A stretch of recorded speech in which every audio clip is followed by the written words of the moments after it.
Може да ползвате и вилица, няма проблем. Един раз да се достатъчно останал, ще свършат момчетата. Няма страшно.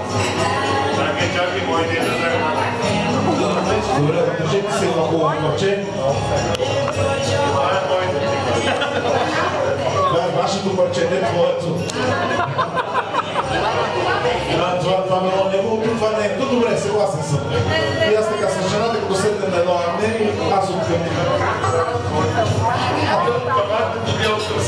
Тя откъм главата, нали, аз откъм другата част и се срещаме на върха обикновено. Нормално. Айде сега и дай да опита, после ще ми разкажеш. На Лея, първо на Лея.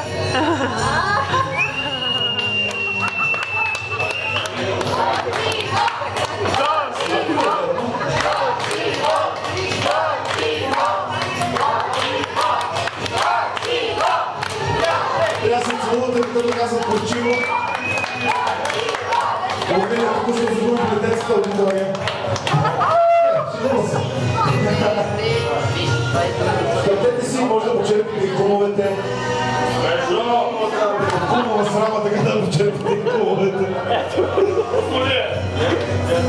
Може да стигне и с безалкохолното си. Това е много добре.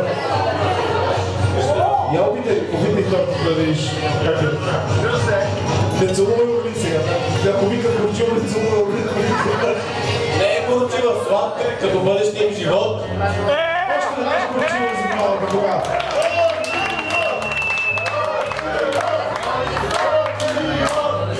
Младожът се получи своята торта и тотално забрави за булката. Така се случва. А сега трябва да танцувате, не знам да не знаете.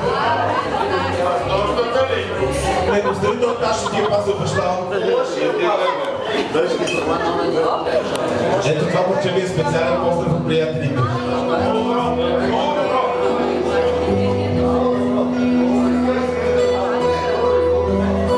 Ако има и други двойки, могат да се включат.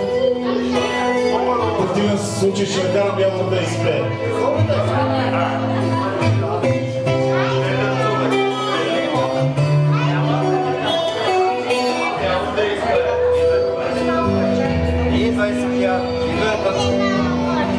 Мама не може. Ама каза, че Той ще те куша.